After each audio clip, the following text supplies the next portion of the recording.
You must be at least 18 years of age to listen to the following podcast.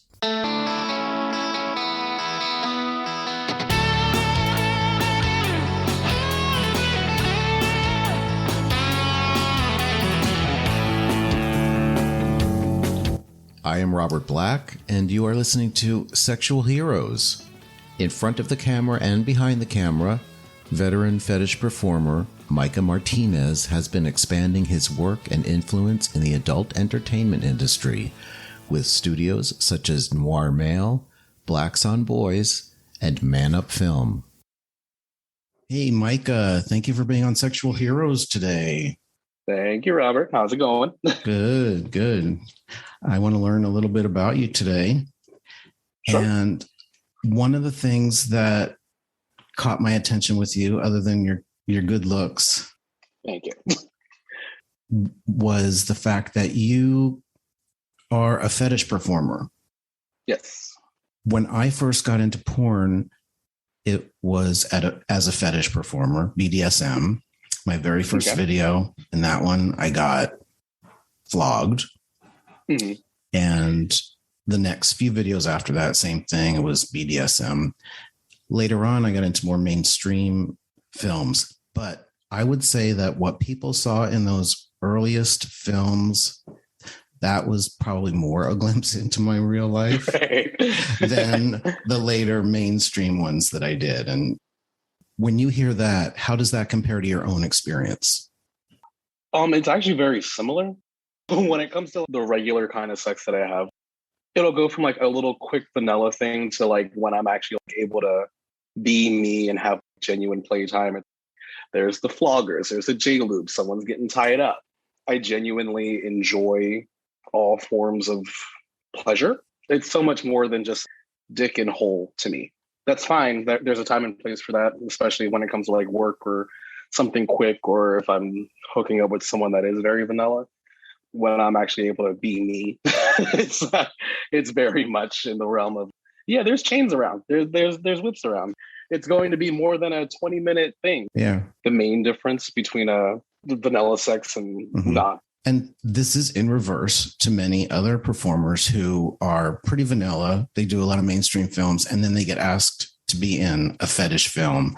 And for them, they're really out of their comfort zone. Yeah. Oh, yeah. It's funny. I ran into that, me actually being flogged and being tied up. Very, very, very generous amounts of pain for shootforkink.com. One of my first ones, actually. I'm tied to this hospital bed, getting flogged by this big cigar daddy. I'm playing it up, and I'm also like really into it. And of course, any legitimate fetish site, they're going to have safe words, everything like that. So I know the safe words, everything, but I'm making so much noise and I'm getting so into it that the director's like, cut, like, Mike, are you okay? Did I say red? And he was like, oh. I was like, you can do more if you want. Noted, I'm like tied to a hospital on my back, super uncomfortable position that like I love. My knees are up to my chest. My shoulder blades are tied down. And I'm like, yeah, go further. Do whatever it is that you want.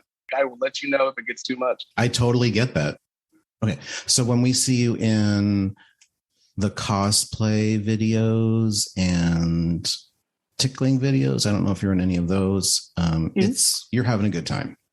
Yeah, I'm genuinely having a good time. The only times when I'm not is when it's the super manicured, very vanilla, missionary doggy style writing done scenes. Those are the ones I'm kind of the most bored.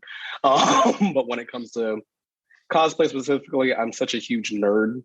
I have cartoon characters tattooed on my body. Like, I've read comic books since I can remember. I've seen every Marvel movie except for one, the Eternals opening day when it came out, since Iron Man 1. It's funny, I'm just not like a regular cosplayer, just because that shit's expensive. I've gone to Comic-Cons, I've done the whole nine. So I'm fully like in my element where it's put this superhero in a dangerous position. So I'm like, yeah, let's figure it out. Let's add some new villains. Let's do some gender bending. Let's do whatever. That's very much what I like to do. So your films they really fill a niche. Yeah. You went from being in front of the camera to behind the camera, mm-hmm. and you're working with ManUpFilms now. ManUpFilms, I'm guest directing a bunch for Noir Male. I work production for a bunch of different sites, everything from Trans Angels to like BlacksOnBoys. That I work like production or help with casting, or same thing with like Club Inferno. And there's a couple sites where I do both, do casting for Club Inferno, and then say someone drops out or we need another model, I can hop right in because I like getting fisted.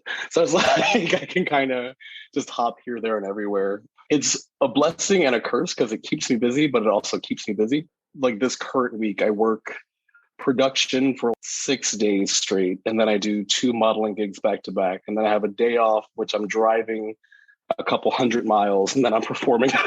So I'm just like, okay. Okay, so you're a really busy guy. In a month's time, I'll be on 20 different sets. I'll be working about 5 days a week, but some of those days I'm doing casting, and some of those days I'm working as a PA and doing lights, and some days I'm directing my own stuff for like Man Up or helping with Noir, or like able to do this full time. I want to get more specific about a few things. You mentioned in what you sent to me that you go by the pronouns he, him, or they, them.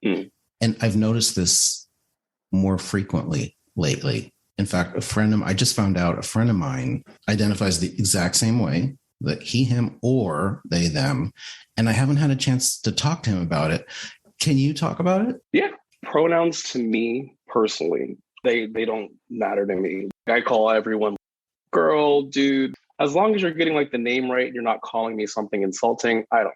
I'm very open in terms of what I identify as.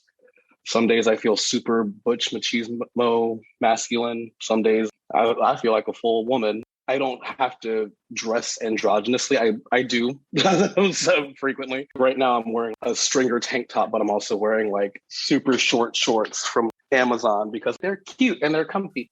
It's very fluid to me. I don't care. I used to, growing up, especially like a Black man, and having to like have this idea of, oh, I have to be super strong and hyper masculine, getting into porn, coming out, finding out who I am. I'm just going to exist, and y'all are either going to deal with it or you're not going to be in my life.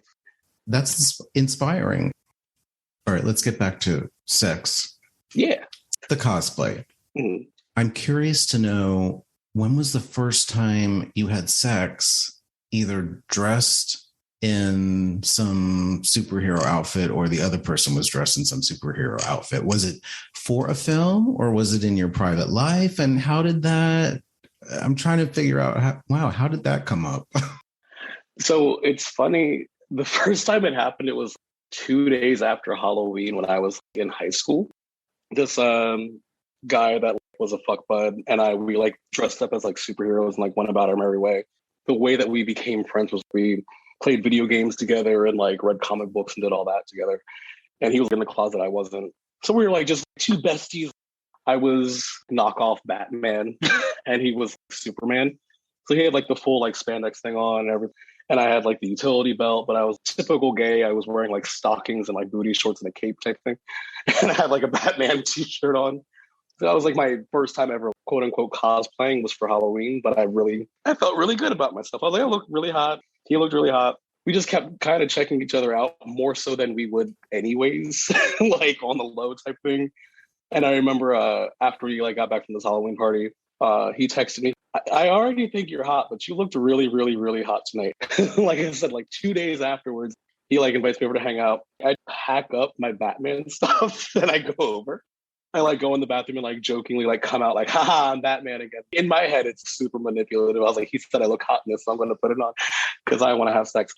Came out and I was like, haha, like I'm like Batman. And he was like, that's really hot. I was like, you should put your Superman thing on. And then legit one thing led to another. I ended up tearing the ass off of his Superman outfit, fucking up in it. It was really hot. It was one of those times like we were both 18. His parents weren't home. So we just fucked like rabbits. Hot. Yeah. Well, obviously there's a big audience for this as well. Yes. You mentioned the hypnosis. Mm-hmm. Is that for real, or it's just the illusion of it is sexy? So for the hypno kink, me personally, I've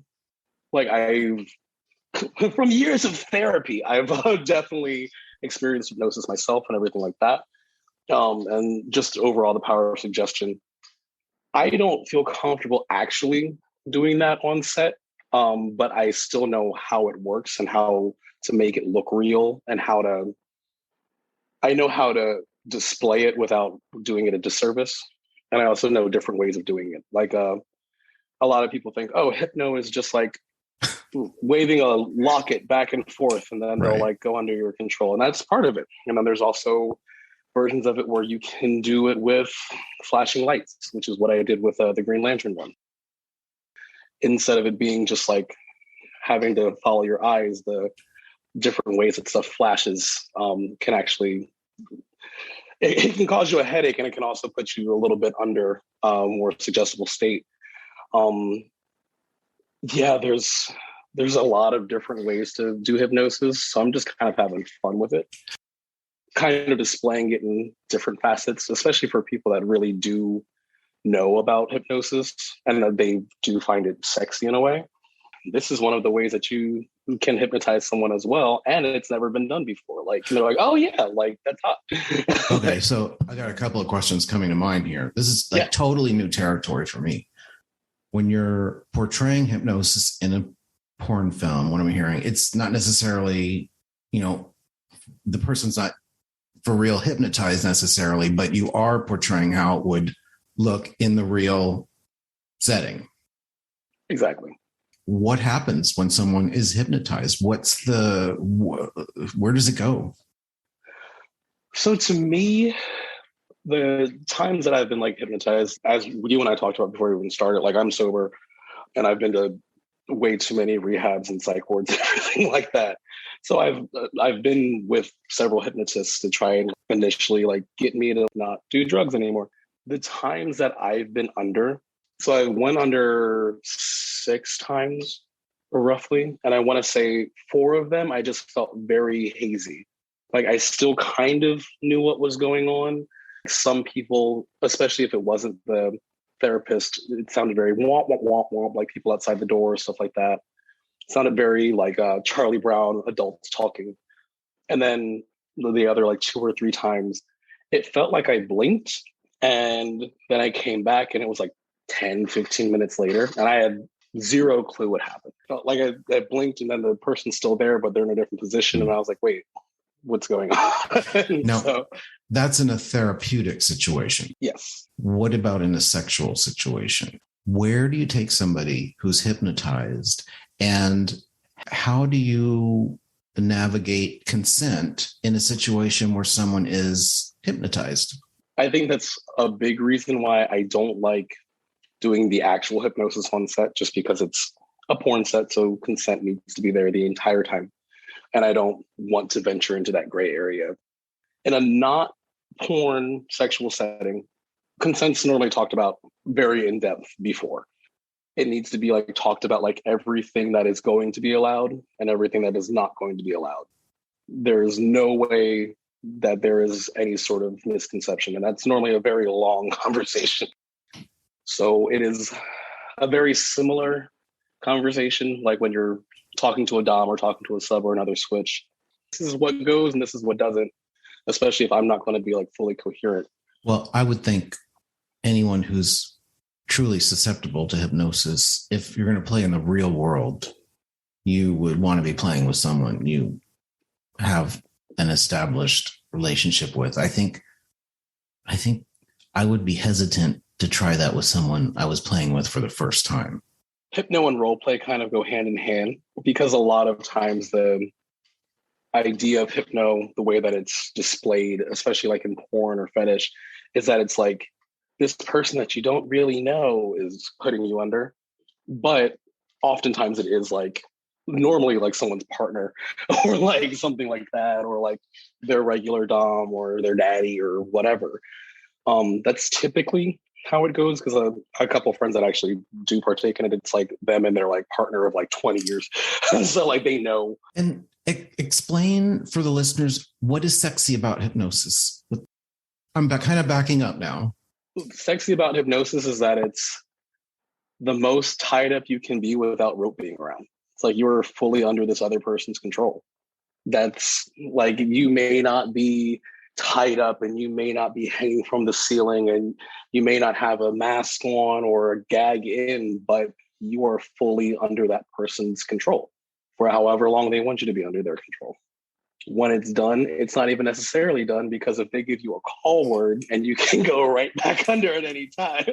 So that's what's sexy about it. It's not just oh, like, you have to tell me what to do. It's like, no, you have to tell me what to do and I'm going to do it whether I remember or not, or whether I like it. Awesome. That's a great explanation. I had on for one interview Nick Charms. Are you familiar with him? I love his work. Some of the films that you do, I don't know if you've been in them or you just have directed them, but tickling videos, that comes into play a lot with foot fetish scenes as well. Mm-hmm. And then it's funny because I'm genuinely incredibly ticklish.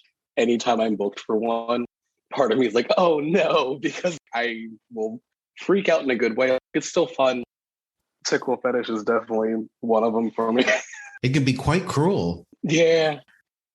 Okay, so on the Man Up Twitter profile, it says playful BDSM. Mm-hmm. You don't see playful and BDSM. You don't see those two things together very often. So when we talk about cosplay, hypno, tickling, is that the playful BDSM, or are you referring to something else still?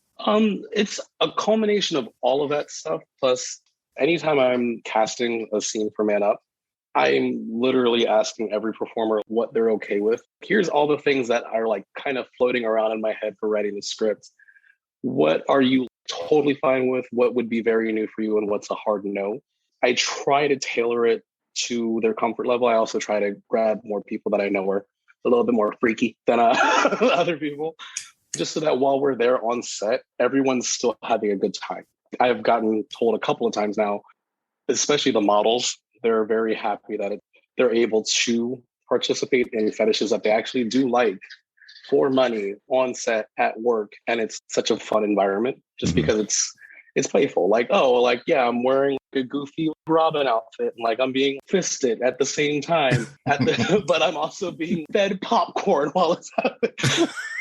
I've seen some fetish scenes where it's like, they really don't like that, but they're doing it anyways. Like, but do you have also on the other end of the spectrum, pain play, impact play, where it gets really heavy? I'm going to. I haven't done that just yet. The most that I've done is hardcore wedgie scenes. Legit, someone's like picked up via their underwear from a laying position and bounced. Yikes. And like you hear the underwear tearing. You also do hand job edging, ruined orgasm videos. Yeah. A lot of my listeners are into the bait scene. Okay. They probably would be interested in those videos. They're definitely there. Or they'll be like different parts of like a series. There will be the build up, baiting, or they're like getting head, and then like the other person just jumps up and it's like, not yet. Mm-hmm. And like that's like the end of the scene. It's just like cuts it off. Like, no, you don't get to come yet. And it's like, it's happened a couple of times where the performer was actually very close to coming and they forgot that they didn't get to come yet. So they're like revving up, and then it's like, okay, and cut. And they're like, wait. But yeah, no, that's definitely a part of it. Or like, there's a bunch of jerk off instruction videos on there as well. What is that? Is that a jerk off instruction for the viewer, or was that, it kind of seemed like it might be, because I was looking it over, like it might be jerk off instruction, meaning the one model in the scene is giving instructions to the other guy in like a uncle nephew kind of thing, or some kind of or the pizza guy and the whatever. Typically what we do on Man Up, normally two performers, kind of a mixture of like shit talking and also dirty talking to the viewer. Yeah, stroke that dick. Yeah, I bet you wish you were here touching all my muscles. Like a lot of times it'll be like big muscly dudes.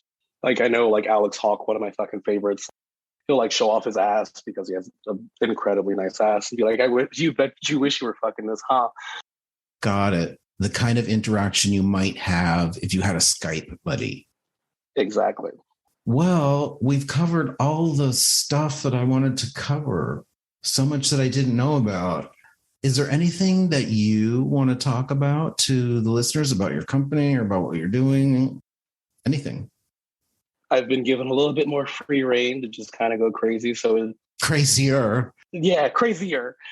ManUp specifically, the one that I'm most excited about right now is going to be a documentary style movie that I'm working on called The Anatomy of the Himbo. The big, goofy, dumb muscle dude worshiping him.